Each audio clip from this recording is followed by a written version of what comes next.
Bonsoir, vous êtes sur la JCTV. Heureux de vous retrouver dans votre émission Le chrétien et la politique. Oui, aujourd'hui, nous allons débattre sur le thème de l'insécurité grandissante au Togo, l'œil du chrétien. Et je suis sur ce plateau avec l'homme de Dieu que je vais vous présenter. Et vous qui nous suivez et vous nous écrivez par tout le monde, nous vous disons vraiment merci et que Dieu vous bénisse. Et vos apports aussi vraiment nous réconfortent dans cette émission. Je reçois dans cette émission le pasteur Agoudavé Boniface, expert en finances locales. Il est aussi analyste politique et il est passé par 2, 3, 4 fois dans cette émission. Pasteur, soyez le bienvenu. Merci. Bonsoir, bonjour à tous les téléspectateurs et téléspectatrices. Et que la grâce de Dieu nous accompagne par rapport à cet environnement d'aujourd'hui. Merci beaucoup. Nous sommes très heureux de vous recevoir encore une fois dans cette émission. Ça fait un bail. Tout le plaisir pour nous est d'avoir du temps, tant que vous aurez besoin de nous, que nous puissions réellement répondre. Merci beaucoup. Le temps appartient à Dieu.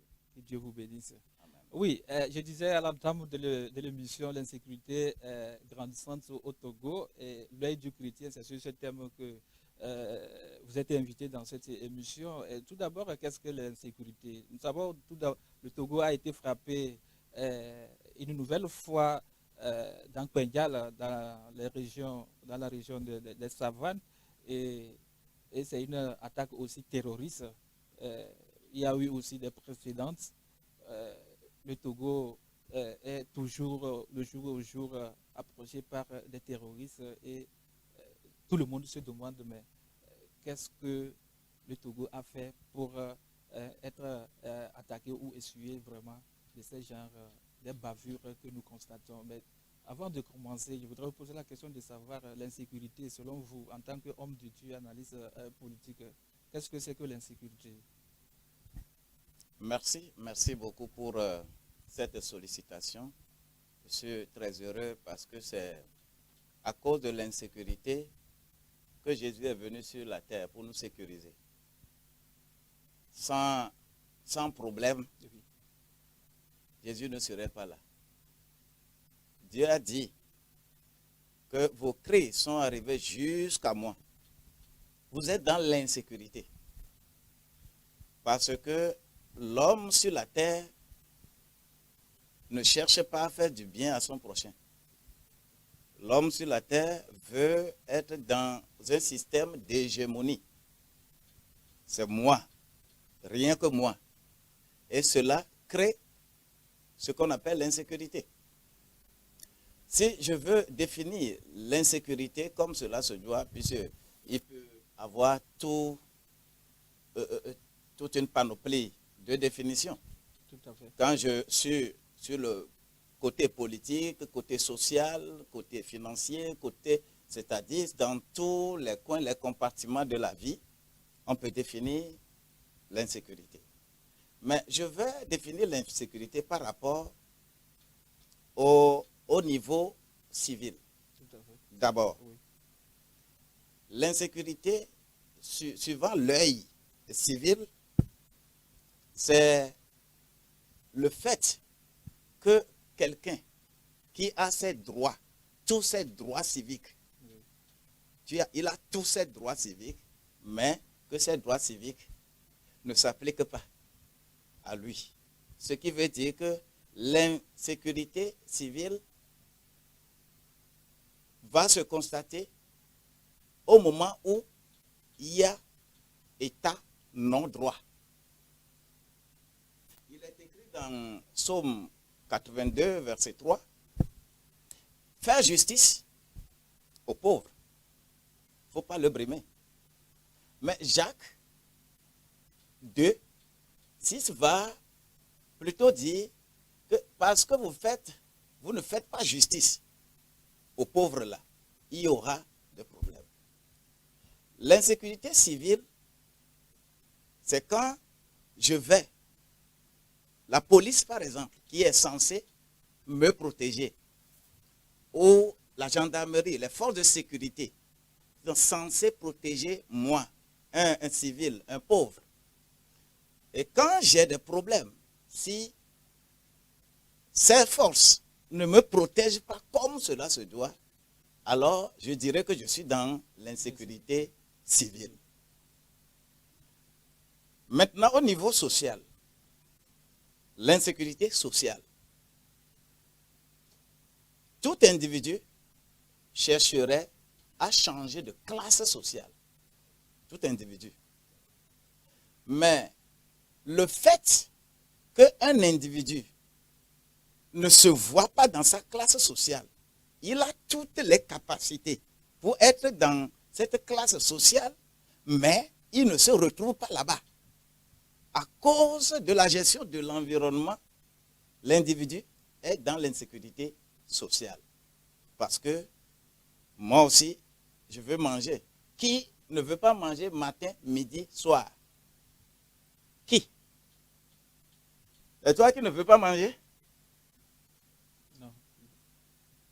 Mais si je n'ai pas la capacité de manger matin, midi, soir, je suis déjà dans l'insécurité. Et lorsque je peux transcender, aller au-delà, je vais dire carrément que ceux qui se prennent en charge et ils quittent nos pays, s'en vont traverser le désert, cherchant à se faire sécuriser par d'autres, en se noyant dans l'océan. Tout ça là. Bon, justement, il faut qu'on revienne bien sûr Oui. sur le terme. Je peux parler. Il faut qu'on reste toujours dans l'insécurité civile. Voilà. Parce que c'est ça qui nous intéresse dans Voilà. cette émission. Pour pouvoir maintenant parler de l'attaque terroriste qui a eu lieu. Oui. Sinon, si vous voulez définir l'insécurité sur tous les plans.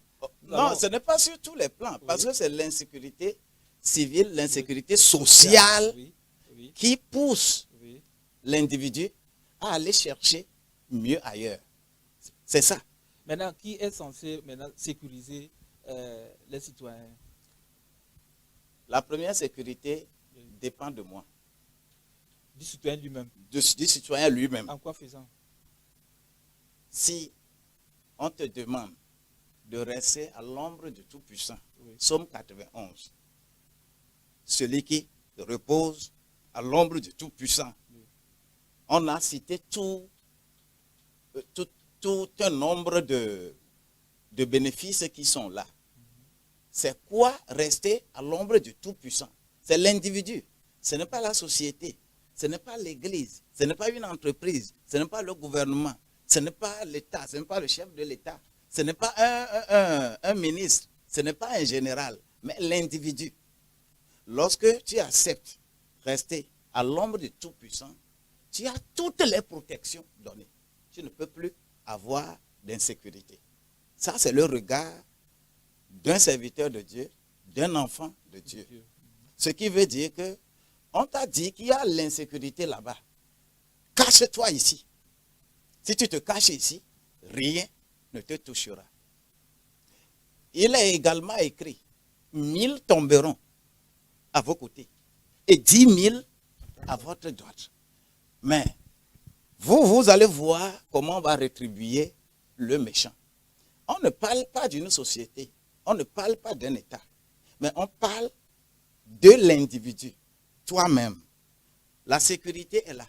Dieu nous a pourvu la sécurité. Et cette sécurité, c'est une vie décente, une vie normale. Et quand on a une vie normale et on est utile à son voisin, eh bien, on est à l'ombre du Tout-Puissant. On peut prendre des armes, on peut prendre tout, on ne te trouvera pas. On ne te trouvera pas. Bon, vous êtes en train de parler comme responsable religieux. Oui, vous parlez en tant que religieux. Non, Oui, moi je ne suis pas religieux. Moi je ne suis pas religieux. Vous parler parce Non. que, bon, il peut avoir des armes, il peut avoir des missiles, tout, mais vous ne serez pas atteint. Toi, tu serais protégé. Vous serez protégé Voilà. par le Tout-Puissant. Voilà. Mais ça veut dire que ceux qui sont attaqués, l'autre fois, on a vu des morts, plus de 10, quinzaine morale. Mais ça veut dire que bon, ils ne sont pas sous l'ombre Là, nous quittons le sillage de l'individu et nous allons en haut. Et quand nous montons, ce qu'on est en train de faire, on ne cherche pas des individus en réalité. Mais qu'est-ce qu'on cherche? On cherche l'hégémonie. C'est les puissances étrangères. C'est les autres puissances qui veulent vous prendre en captivité. Et quand on veut vous prendre en captivité, il passe par là. Dans la Bible, ça a été aussi toujours comme ça. Lorsque les gens ont refusé d'être à l'ombre du Tout-Puissant dans la Bible, les 10 tribus, on les prend en captivité en Assyrie. C'est les individus qu'on a pris. C'est les individus qu'on torture. Mais ce n'est pas les individus qui sont ciblés. Mais c'est tout le pays, les richesses du pays. Ce sont ces richesses-là qui sont ciblées. Quand nous prenons la communauté internationale, parce que je vais toujours le dire, allez-y. Lorsque je prends, par exemple, la guerre en Irak, Oui. les Américains, quand ils ont commencé, où est-ce qu'on installe leur base militaire? Ce n'est pas les gens qu'on tue qui sont ciblés, mais c'est le pétrole dans la terre que eux, ils veulent. Lorsque les Français mettent des bases militaires, par exemple au Mali, au Niger, où est-ce qu'on met ces bases militaires? Où on a bien ciblé avant de mettre ces bases militaires. Vous allez voir, et dans tous les commentaires, sur les réseaux sociaux, sur les télévisions, de vrais analystes politiques, de vrais analystes économiques, évoquent toujours ça. C'est ce qui est dans la terre qu'on est en train de cibler. Oui, ces terroristes vraiment qui frappent au nord du Togo, qu'est-ce qu'ils veulent exactement? Vous dites, mais ce n'est pas l'individu, c'est toute la nation. Et qu'est-ce qu'ils veulent exactement au Togo? Est-ce que c'est de l'or? Est-ce que le Togo a de l'or? Qu'est-ce qu'ils veulent exactement, selon vous? Le Togo est un point stratégique. Depuis la nuit des temps, le Togo est un pays stratégique pour toutes les puissances. Lorsqu'on veut apaiser les gens au Mali, lorsque on donne les sanctions au Mali, le Togo était resté mieux. Et lorsqu'il faut chercher des solutions, est-ce que vous vous rendez compte qu'on a sollicité notre président de la République pour venir chercher solution à la crise malienne? Mais est-ce que ces solutions, progressivement, est-ce qu'on ne voit pas un dénouement? Oui, bien sûr, il y a un dénouement. Est-ce qu'il devait accepter? Parce que, bon, il est chef de l'État et avec son expertise au niveau de la sous-région, avec ses pairs, mais il est tout à fait évident qu'on puisse le solliciter pour ce dénouement de la crise malienne, mais il doit accepter. Oui, le malfaiteur n'aimerait pas le bien. Qu'est-ce que les terroristes cherchent là-dedans? Les terroristes, qu'est-ce qu'ils cherchent dedans? Je ne suis pas terroriste pour savoir ce qu'ils ont dans leur cœur. Mais ce que je dis, c'est que les terroristes ne ciblent pas les individus là qui sont en train d'être tués. Ce n'est pas eux qu'on cherche. Leur vision est ailleurs. Et il faut toujours faire du mal à un père dans sa famille en prenant ses enfants, en traquant ses enfants, en faisant du mal à ses enfants. Donc, en faisant du mal à ses enfants, donc indirectement, c'est à lui, on fait du mal. On fait du mal, pas au président de la République, mais à tout le système. À tout le système qui est là. Quand tu veux chercher la paix, là où les gens veulent qu'il n'y ait pas la paix, et qu'eux, ils continuent à manger comme ils le veulent, il est évident que quand tu veux chercher la paix, tu dois prendre en retour. Nous, en tant que pasteurs, quand nous allons, tu fais la délivrance, tu pries, la personne est délivrée. Quand tu arrives à la maison, ça te suit. Le démon qui est sorti là-bas, ça te suit. est-ce que le démon là, qu'est-ce que le démon veut? Ce n'est pas toi que le démon veut détruire. Mais toi, tu te constitues en barrière pour que le démon n'arrive pas à sa fin. Il est évident que toi aussi tu es un obstacle. Il faut te gêner. C'est quelque chose comme ça. Donc, l'hégémonie mondiale nous fait savoir que l'Afrique, on dit que nous multiplions trop. On donne trop d'enfants. Donc pour ça, il faut nous diminuer. Mais c'est faux. Qui a dit que nous diminuons, nous sommes trop nombreux? L'Afrique, toute l'Afrique, toute la population de l'Afrique n'atteint pas encore la population de la Chine. Du seul pays, la Chine. Et comment on va dire que nous sommes plus nombreux? La population de l'Inde, toute l'Afrique. Mais comment on va dire que nous sommes nombreux? Non, il y a des statistiques. Et quelque part, Il y a des statistiques. ces statistiques disent que parce qu'on a fait l'erreur de laisser les autres se multiplier, qui se développent. Puisqu'il y a de richesses que d'hommes. Parce que le Nigeria, la population est si grande qu'ils ne peuvent que se développer. On ne peut pas parler d'une économie en diminuant la consommation. Une économie, c'est la consommation. Et c'est les humains qui font la consommation. Mais si les plans sont bien ficelés, et vous allez voir que c'est en Afrique, affaire de ATBF, partout, comment limiter les enfants, tout ça là, c'est en Afrique qu'on investit plus. On va rendre même stérile ta femme à ton insu, parce qu'on se multiplie trop. Tout ça là sont des objectifs que le blanc a bien compilés pour que nous, on ne se développe pas. Pour que les richesses qui sont sur notre territoire, dans notre terre, que nous ne puissions pas réellement ouvrir les yeux et pouvoir l'exploiter. Et on va toujours les demander de venir nous aider. Donc, cette affaire d'insécurité, tout ce qu'on crée autour pour nous assujettir, c'est l'insécurité. Tout simplement parce que quoi? Combien de pays fabriquent les armes au Togo, en Afrique? Combien de pays? Moi, je n'en connais pas. Moi, je n'en connais pas. Moi aussi, je n'en connais pas. Si même le Nigeria peut fabriquer des armes artisanales, si l'Afrique du Sud peut en fabriquer, quel pays en Afrique fabrique des armes? Les armes que les terroristes utilisent,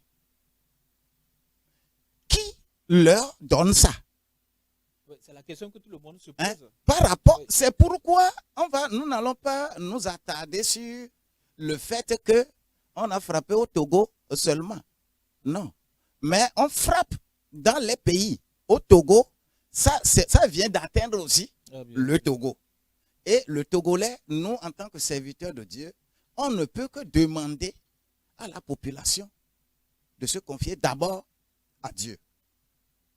À Dieu. En quoi faisant? Comment? Convertissez-vous. Allez, nous allons dormir dans les églises. Non. Se convertir, ce n'est pas église. Oui, comment? Se convertir, ce n'est pas mosquée. Se convertir, ce n'est pas. Se convertir est un droit civique.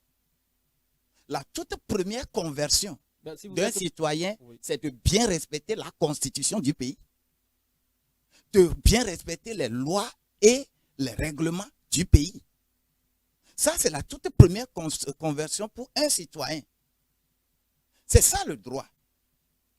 Mais si on va dire aux gens, nous sommes là, on nous a appris dès l'enfance, voler n'est pas bon. Mais qui va me dire qu'il ne sait pas que voler n'est pas bon? Qui va me dire que aller chercher femme d'autrui, ce n'est pas bon? Qui ne sait pas? Les 10 commandements qui sont dans la Bible, qui va me dire qu'il y a un seul commandement de naissance même toi-même, tu ne sais pas que ça là, ce n'est pas bon. C'est quelque part, tu vas aller apprendre ça. En réalité, non. Mais notre conscience ne nous permet pas de pouvoir exécuter ça par rapport au bien que nous-mêmes nous voulons. Et tant que je veux un bien et je vais vouloir chercher à piétiner quelqu'un d'autre pour avoir ce bien, il y aura des complices pour me détruire. Lorsque on dépose un bien, c'est le bien là, c'est pour notre papa. Par exemple, un héritage. Et quelqu'un se lève parmi les frères. Il dit non, non, non, non, moi je suis le grand frère. Moi je prends tout. Tu crées l'insécurité dans la famille. Tu crées déjà l'insécurité dans la famille. Et si quelqu'un du dehors vient avec une arme pour vouloir éliminer celui qui te prive de manger là, facilement tu vas être complice. Facilement tu vas être complice. C'est pour cela que l'individu, le citoyen, doit d'abord apprendre comment vivre normalement avec son prochain. Ce qui est le droit de tout le monde. Mais est-ce que les Togolais ne vivent normalement avec leur prochain? J'avais commencé d'abord par la définition de l'insécurité civile. L'insécurité civile. Tu es allé à l'école. Tu as appris un métier. Tu as les qualités nécessaires. Mais tu ne trouves pas ce qu'il faut faire. C'est l'insécurité. D'accord, pasteur, on va quand même avancer dans. Je crois que vous êtes inspiré par rapport au thème de l'insécurité. Le vin est tiré, il faut le boire. Aujourd'hui, nous avons à tout moment des attaques. On ne sait pas quand est-ce que ces djihadistes vont encore frapper le Togo. Et il y a l'état d'urgence sécuritaire que l'État togolais a décrété. Et la zone, comment l'appelle-t-on, des savanes est couverte d'une sécurité militaire que nous connaissons. Et qu'est-ce qu'il faut faire exactement à part cet état d'urgence que l'État a décrété? À part ça, qu'est-ce que vous, les responsables religieux, si vous avez des recommandations à faire à l'endroit du gouvernement, et maintenant la population qui s'y trouve, et aussi même toute la population togolaise, qu'est-ce qu'il faut faire concrètement? Le vin est tiré, il faut le boire. Oui. Qu'est-ce qu'on doit faire pour pouvoir un temps soit paix? Il est bon de chercher une mauvaise solution. Laquelle? À un vrai problème que de chercher les bonnes solutions à un mauvais problème. Qu'est-ce que vous appelez mauvaise solution par rapport à ça? Voilà. Lorsque nous le disons tout bonnement que l'État togolais... Bon, j'ai encore perdu le fil de la question. Oui, je disais le vin est tiré, il faut le boire. L'État togolais a décrété l'état d'urgence sécuritaire. Oui. Maintenant, qu'est-ce qu'il faut faire concrètement? Vous, les responsables religieux, est-ce que vous avez des recommandations à l'endroit du gouvernement? Et aussi, maintenant, les populations qui s'y trouvent, notamment la population togolaise tout entière, oui, qu'est-ce qu'on doit faire pour pouvoir endiguer ce fléau vraiment qui dérange le Togo? J'ai lu les communiqués, oui, par exemple, des forces de sécurité. J'ai lu le communiqué du maire de Pendjal et autres. J'ai lu ces communiqués-là. On a donné des directives. Ce qui est sécuritaire au niveau physique, ces directives sont déjà données. On ne peut que exhorter chacun à respecter ce que les forces de sécurité ont donné comme directive. Respecter cela. Les heures de sortie. Et les heures de sortie, il faut les respecter. C'est la solution qui est préconisée. Moi, serviteur de Dieu, je ne peux que parler de Dieu. Moi, je ne pourrais pas trouver des choses physiques pour ajouter à ceux qui sont chargés de faire la sécurité. Justement, C'est tout pourquoi dans comme cette... quelqu'un s'en va Oui. voler les choses dans le champ de quelqu'un. Il est venu les attraper. Et quand il les a attrapés, il dit, ah, ok, je je vous ai attrapés. Mais moi, je n'ai pas la compétence de vous pardonner ou de faire quoi que ce soit. Donc, je vous amène à la gendarmerie. Puis c'est eux qui ont la compétence de traiter ça. Et effectivement, ils les amènent là-bas pour dire ce qu'ils sont venus faire. Et quand les gendarmes ont tranché le problème, ah, ça coûte combien ce que les gens là ont détruit. Il a donné le prix. Et on a obligé les gens, ils ont payé. Quand on a payé, en partant, le gars a dit qu'il n'est pas venu pour avoir de l'argent. Mais il est venu pour ce travail, pour que les gens ne viennent pas, les gens ne viennent plus dans son champ pour détruire son champ. Donc l'argent qu'on a donné là, ce n'est pas à lui, c'est à eux. Puis c'est eux qui ont réglé ce problème. Il les a remis. Et avec le temps, qu'est-ce qui s'est passé? La gendarmerie même prend des gens pour aller surveiller son champ, pour que les gens ne viennent pas détruire. Parce qu'il leur a confié le champ. Donc justement, vous voulez que l'État vous confie, vous les responsables religieux, l'État vous confie. Non, on ne peut pas confier une sécurité à un humain. Ce n'est pas possible. Non, puisqu'il y a une solution divine. La solution divine, le serviteur de Dieu ne peut que prier. Mais ce n'est pas lui. La prière seulement suffit. Ah oui? Comment? Ah oui? Comment? Tu pries et tu exhortes à respecter ce qu'on a mis comme précepte. C'est tout ce que le serviteur de Dieu peut faire. Prier et exhorter les gens à ne pas aller affreindre aux lois et être dans le civisme, être de vrais citoyens. Quand vous êtes de vrais citoyens, quand on vous dit restez dedans, on va cibler bien le terrain pour mieux vous protéger. Il n'y aurait pas de problème. Lorsque j'apprends au niveau des enfants, 15 ans, 16 ans, 18 ans et autres, qui avaient été victimes de ça, 23 € bien quoi. Et que bon, moi, je m'étais étiqué à moi-même. Je dis, mais on dit, la zone là, il y a état d'urgence sécuritaire. Bon, comment les parents de ces enfants-là pourront laisser ces enfants-là aller jusqu'à cette heure tardive de la nuit et passant à dire que ces zones sécuritaires, quelqu'un qu'on voit en cette période-là, il est évident que en voulant protéger le peuple, on puisse commettre bavure dont on peut confondre. Parce que ces heures vraiment sont prohibées. Voilà, de sortir. c'est pas normal. Ce qui veut dire que ces enfants ont trouvé la mort parce que les consignes qui ont été données ne sont pas respectées. Ne sont pas respectées.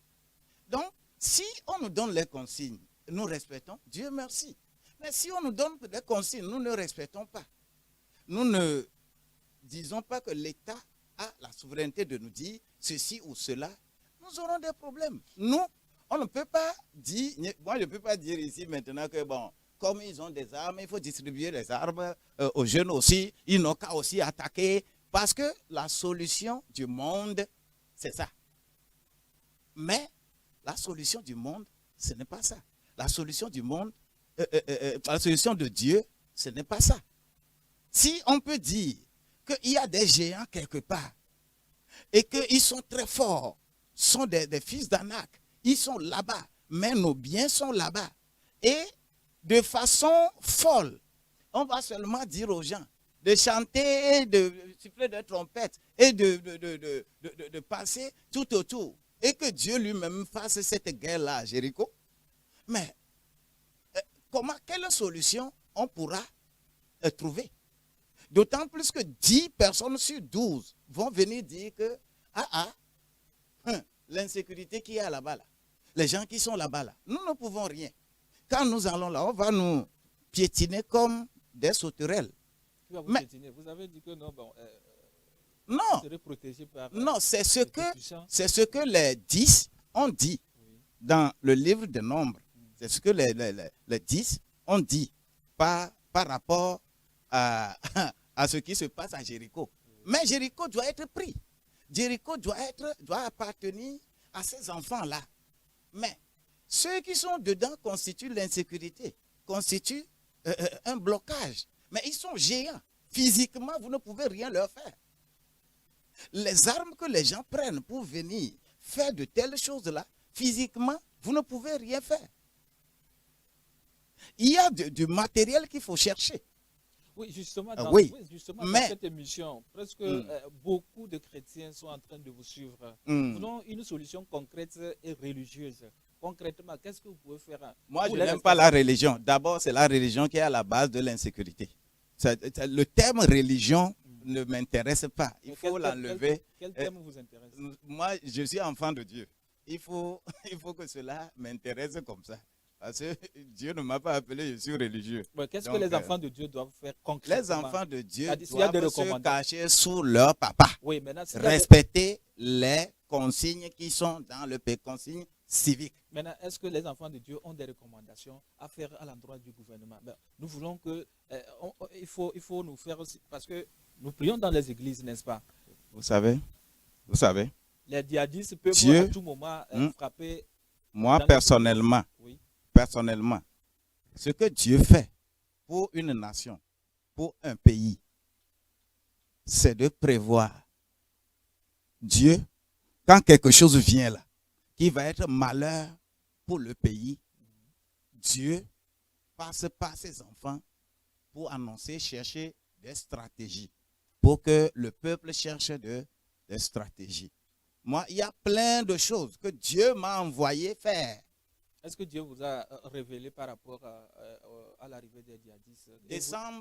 Décembre 2017, j'ai fait les 4 coins du pays. C'est Dieu qui m'a intimé l'ordre. Aller chez les chefs cantons des 4 coins du pays. Et vous avez annoncé la nouvelle? Bien sûr! Comment vous avez été reçu? C'est ça le grand problème. Allez sur YouTube et tapez. Dieu va frapper d'abord la chefferie traditionnelle.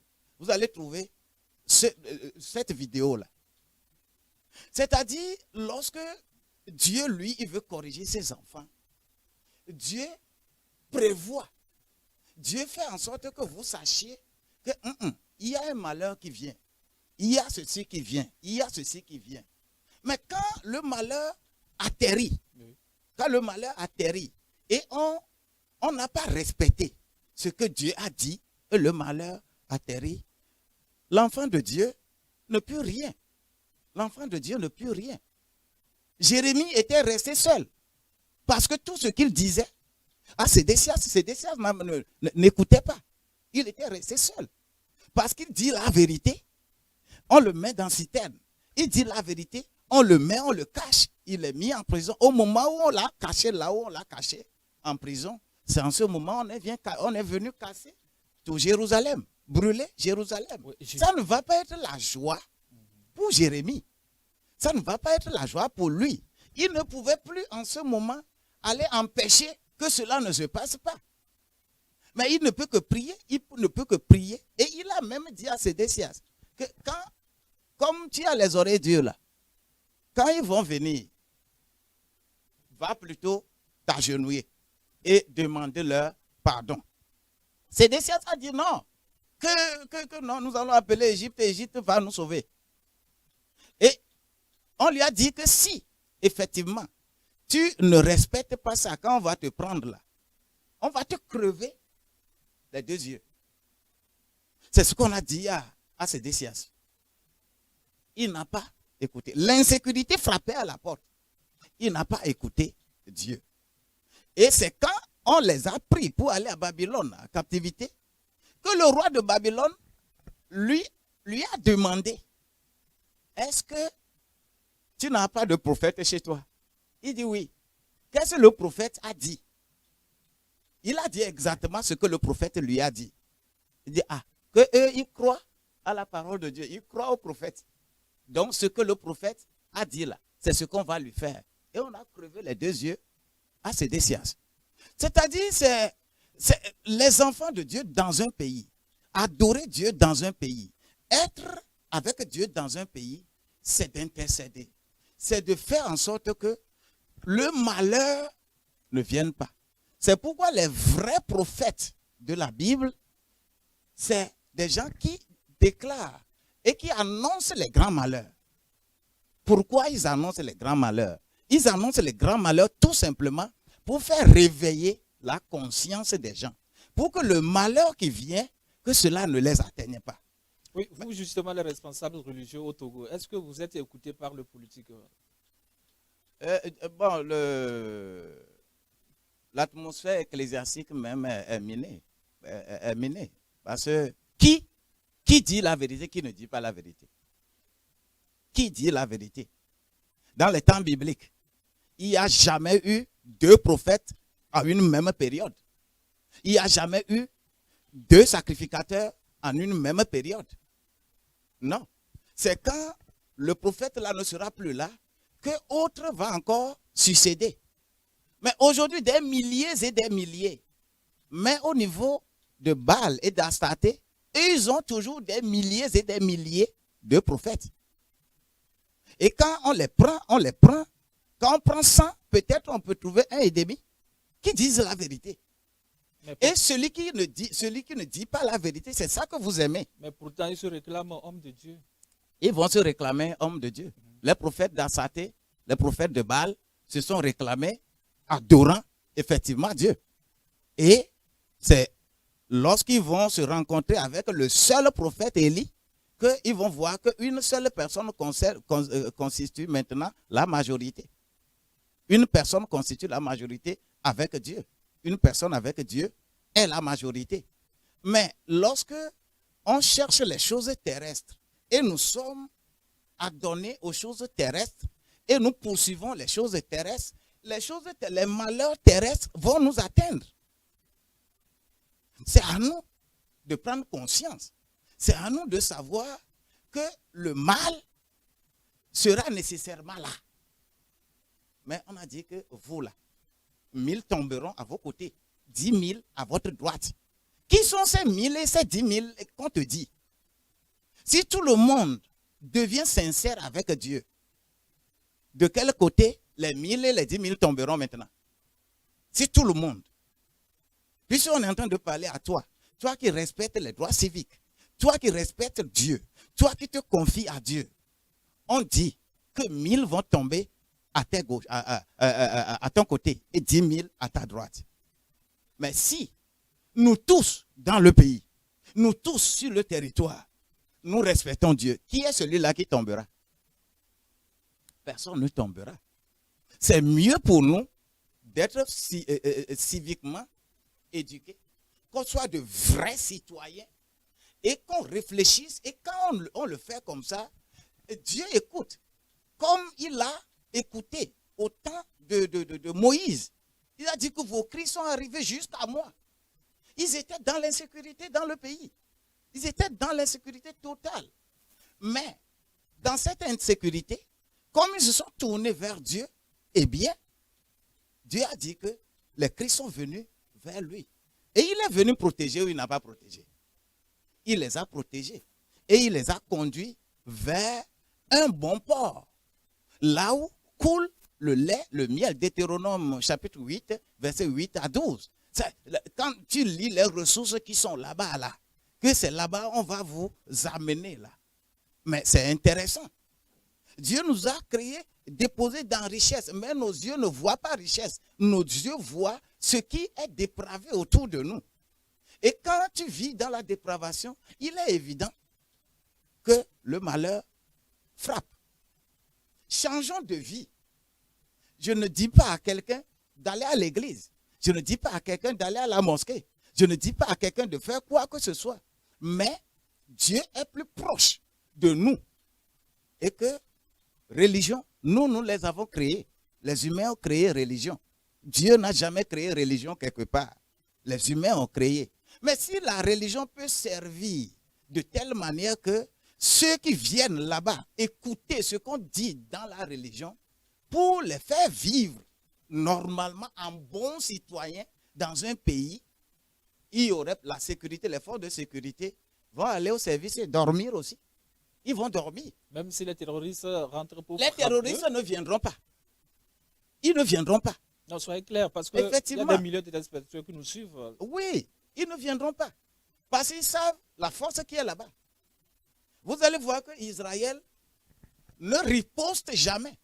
Israël attaque toujours. Parce que... Mais Israël utilise des armes tellement très lourdes que nous connaissons. Oui, mais il ne riposte pas. Il attaque. Parce que quand tu prépares ça là, en même temps, là, Israël sait. Il sait que tu es en train de préparer. Et il te devance. C'est ça Israël. Israël ne se laisse pas que envahir d'abord avant que il va commencer à se débattre. Et toute l'histoire d'Israël, c'est ça. Tant que tu es en train de fomenter quelque chose contre Israël, Israël sait. Qui fait que Israël sait? C'est Dieu qu'ils adorent. Le fait qu'ils respectent Dieu. C'est ça là qui fait que on ne peut pas fomenter quelque chose contre eux et qu'ils ne vont pas voir ça d'avance et chercher des moyens pour s'en sortir et que la chose va venir poyer sur eux. Donc Dieu avertit toujours. Moi je conseille, nous les citoyens, je conseille les gouvernants, je conseille toutes les forces de sécurité. Oui, ça serait votre mot de la fin. Hein? Ah, okay. Oui, ça serait votre mot de la fin. Oui, allez-y. Ok. Allez-y. Je nous conseille d'écouter au moins quand quelqu'un parle de Dieu.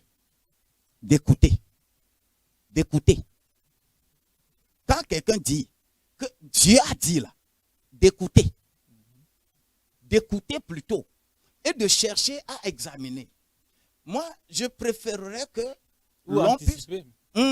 Oui, je préférerais qu'on puisse doiter des gens dans le pays qu'on reconnaît qu'au moins, ils ont au moins une probité morale. Une notoriété. Oui. C'est-à-dire parmi les serviteurs de Dieu, là, que ce soit les imams, que ce soit les pasteurs, que ce soit les hounons, que ce soit, c'est-à-dire le pays, l'État a les moyens pour faire enquête autour de qui que ce soit dans son pays et pouvoir cibler 1, 2, 3, 4, 5, 6, 7 personnes par exemple et en constituer un bon noyau d'intercesseurs. Un bon noyau d'intercesseurs qui ne viennent pas défendre leur religion, qui ne viennent pas dire que moi je suis ça, moi je suis ça, moi je suis ça. Non. Mais qu'ils prennent la constitution du Togo, les tests, les lois, les conditions légales, réglementaires, institutionnelles du pays et le mettre sur le tapis. Moi, je suis persuadé que Dieu, à travers ces piliers-là, peut faire quelque chose dans mon pays. Pas aller coopter un serviteur de Dieu quelque part, que oh, c'est lui mon pasteur. Et quand ils le font d'ailleurs comme ça, là, rien qu'il faut, ils n'aiment pas qu'on leur dise ce qu'ils ont fait mauvais. S'ils ont fait quelque chose qui ne soit pas bon là, ils n'acceptent pas qu'on leur dise que ça là, ce n'est pas bon. Mais pour eux, il faut prier que je sois toujours ministre. Il faut prier que je sois toujours général. Il faut prier que je sois ceci. Mais alors que le serviteur de Dieu est appelé pour ta vie. Pour que ta vie rime selon les normes sociales. Les normes sociales. La Constitution. Voilà. Oui. Si ta vie ne rime pas comme ça, là, toi-même, tu crées l'insécurité. Merci, pasteur. Je crois que nous sommes à la fin de cette émission. Je rappelle que vous êtes Agoudavi Boniface, expert en finances locales. Vous êtes analyste politique. Merci d'être passé dans cette émission. C'est à vous le grand merci. Et à chaque fois, nous, on va toujours intercéder pour la gloire de Dieu. Merci. Oui, chers téléspectateurs, nous voici à la fin de cette émission. Merci à vous qui avez suivi cette émission qui vous a fait du bien. L'insécurité sociale, il faut rester toujours veillant. Et selon les conseils de l'homme de Dieu, il faut toutefois prier. Et Dans la prière, je crois que nous pouvons aussi faire reculer l'insécurité. Il ne faut pas rester sur vos lauriers. À tout moment, il faut prier. Et il faut prier pour le Togo, prier pour l'Afrique, prier pour le monde entier. Merci vraiment de rester fidèle à cette émission et à très bientôt. Shalom.